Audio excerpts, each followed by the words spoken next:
Hi, Free Agent Academy members. It's Friday, September 20th, 2013. I am posting this video on the site today to preface to our class, or for our class. Okay, this is your homework for next week's class. September 25th, I believe, is next Wednesday, and that's our class.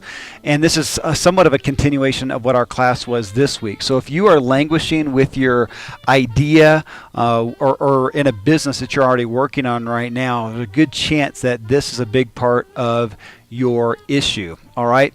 If you want to have a vague brand name and offering and succeed, you're going to have to spend significantly more time and money to get folks to understand what you do. Think about Google and Twitter and Nike and Apple. I mean, those are Silicon Valley type, venture capital stories dealing with millions of dollars on a global market dominating strategy, which is why a big part of why they needed so much money. A lot of those companies, a lot of businesses are spending a huge amount of money, especially in the tech industry, where they're going to have some obtuse name. And they want to go and be the new app, the new big, provider. And they need tons of money for marketing so that they can help people know what they're going to do. And there's a place for that. That's not where most of us are as solopreneurs, micro businesses, part-time and startup free agents. And generally, the vague brand name is going to result in our demise. Your best bet by far is to brand your business and name your business after what the result is, what the desired benefit is. And I am reading this. I'm going to post the reading, post the text here for those of you who would rather read it like I do, but I wanted to talk to you guys about it as well. Again, just as we talked about last week, you must know what your exact target market is to know what the primary result and desire that they want is. But here's some literal examples of people like you and me who have done this well and kicked butt, and how, and of course, so many people that had great stuff that we don't know about, we've never heard about, they didn't succeed because they did not do this well. So here's some examples. Pat Flynn. Pat Flynn has Smart Passive Income. That's the website, smartpassiveincome.com. He targets a market that wants passive income. They want to think they're smart and make passive income. So he named his product, he named his brand, he named his business. The whole deal is Smart Passive Income. He makes over $1 million per year on his own. He publishes his monthly income to prove and divulge the merit of what he teaches, because he's making smart passive income, and he showcases it. Really great guy, or seems to be. I don't know him, but he seems to be a good guy, has a big following, and is doing amazingly well. I am studying his marketing model right now. But I mean, think of how many different things he could have named it, and he named it for the result, Smart Passive Income. Mike Chang, he's a guy that I've talked about a lot lately. I got turned on to him in looking at lifting weights and building muscle, and found him amongst all the others, just like everybody else does. His brand is Six Pack Shortcuts.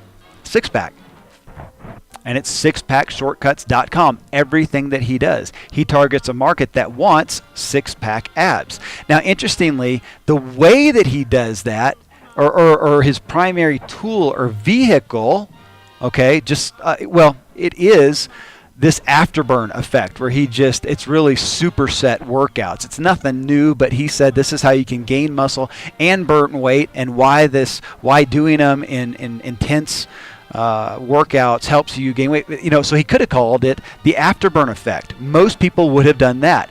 Oh my gosh, I've got this great new technology, or this great new invention, or this great new plan, this great new package, this great new idea. It's the afterburn effect. So it's the afterburneffect.com.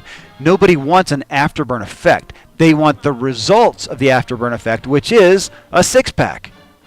So wisely, he named it, his business, the result, six-pack shortcuts, not the afterburn effect, not supersets, not muscles.com or something. You get the point, okay? It's a big freaking deal. He is the most viewed fitness personality on YouTube. The most. Period. The most. It's amazing. Beachbody. I'm doing a lot in the fitness arena. There's just a great model to look at, right? Not fitness models to look at, but it's a great business model to look at. Beachbody, okay? Beachbody. We all know that. That's P90X. Insanity, but you notice the primary marketing is not P90X. That's the method. That's how they do it, just like Mike Chang's Afterburn. Same thing with the Insanity. Insanity. We don't want to be insane, but the big brand, the overall brand is Beachbody. Who's their target market? People that want a Beachbody. The result, the benefit. Holly Rigsby, Fit Yummy Mummy. I used her in last week's example. She targets FitYummyMummy.com. She targets a market of mommies who want to be fit and yummy. She has a long-term, very profitable members community that's made her a big name in the fitness arena. But again, she has her workouts, she has her plans of how she does that. But she named her brand, her entire business after the result, which is why I know of her, which is why we're talking about her today as an example, and not talking about the billion other comparable people in the fitness industry, women, even women that are trying to help mommies. We're not talking about them because they're using their name. I'm Jane Doe, personal instructor. I'm whatever. I use the P90X. I use weightlifting. I use whatever. None of that is a result or a benefit. Your name isn't. How you do it is not. The result is. And Holly's kicking butt because Fit Yummy Mummy is her brand. It is her business. It says what it is. Life is Good. Most of us know that brand. Life is Good. They didn't build themselves as cool T-shirts. Okay? They target a market who wants to emulate a lifestyle that is good from a casual, outdoorsy, hip viewpoint. All right, so here's a disclosure. And some of this I'm going to be using for next week's show. This part I am not yet. I've had Free Agent Academy as my brand for 4 years and 3 months.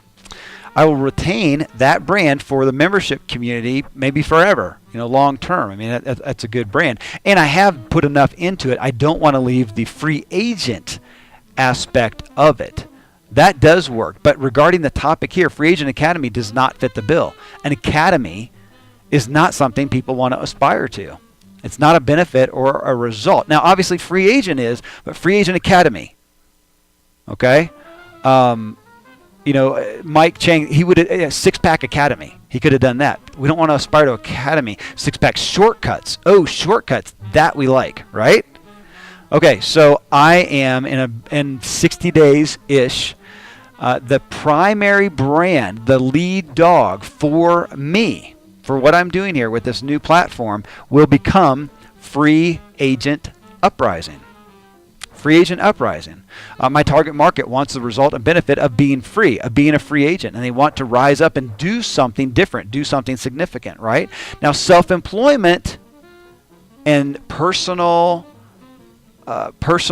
counseling and coaching, helping you personally, is kind of my afterburn effect. Our membership community, where we talk and do this kind of stuff, that's my afterburn effect. But that's not what you lead with. That's what I'm learning. I'm modeling myself after these people who are kicking butt. Free Agent Uprising. I'm going to be changing in regards to this. So who is a specific market you want to serve? I mean, and again, listen to this. This is important because some of you guys are still hitting up against this a lot. I guarantee you that Mike Chang could help people in nearly all areas of health and wellness. And he gets to. He has videos and tons of topics around these areas. Okay?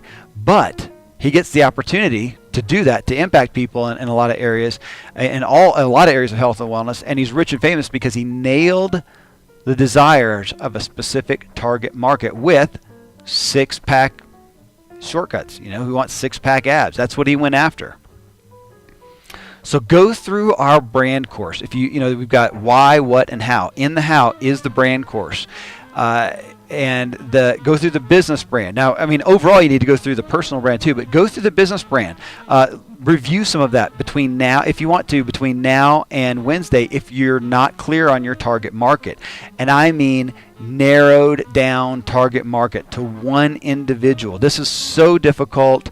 A lot of you are kicking against this, and you just can't. You need to know not the realm of people that you can help. You got to put somebody. You have to pick somebody. That's the point. You've got to pick somebody to sit in front of you that has a specific need, a specific desire, a specific problem, a specific fear that you are going to address and put your laser spotlight out and nail them down. You've got to narrow down your target market to that one person and then speak directly to them. Now, so you've got to know your target market. If you don't know, if you're not keyed in on that specific person, one person, then you need to go through the brand course or work on that between now and then. And then now, what name could you directly call out and use to attract that target customer? And folks, that really should be the name of your business. If it's not your name, then your tagline better absolutely nail that one person. That one person. If you're not doing that, it's just going to be it's going to be very difficult. Again, I was on the phone today, I said this in a previous video that I nixed. I was on the phone today with two clients, two Free Agent Academy members, Janet Myers and Allison Brown, and we talked about this specific area, and I am helping them decide what is the exact name, what is the exact tagline, and then beyond that, the verbiage, the content that we are speaking to that exact target customer, that exact target client. That's all of our verbiage is going to be geared just towards them, which is interesting. Alan Jackson, our own Alan Jackson, and talking 60 days ago probably and talking about books, he said that's the primary counsel that he's really focused on. And he said, Kevin, make sure you're doing this. When you're writing that book, don't write to a big audience, write to one person. And I read this yesterday in some marketing thing that I was looking at, and it said the same thing. And it said, give the person a name and write your book to that person. If it's, the guy's name is Bob, write to Bob. Everything that you're doing, write to Bob, who has that specific thing. Again, you think that you can help a lot of people in a lot of different ways, and you probably can, but you will not get the chance unless you speak to one person, go deep, go specific, and speak to the result, the benefit. Okay, I'm changing my business. No, I am. I'm changing the primary brand that I lead with because of this very thing. We want to lead with what people want to aspire to, with the benefit, with the result. I'm going to say it 100 times. It's so important. And I gave you guys some examples. There's so many others. Are there people that you're going to go look and go, well, gosh, what about so-and-so? They didn't do that. There's always exceptions. And I will bet anything that they spent more time, more money, more effort, or they got a really incredible opportunity somewhere that helped them supersede the fact that they did not do that well. But I'm talking about people that are more recent. The more recent we have a busier marketplace, a more crowded marketplace. It's more difficult to get attention. We have more providers promoting themselves.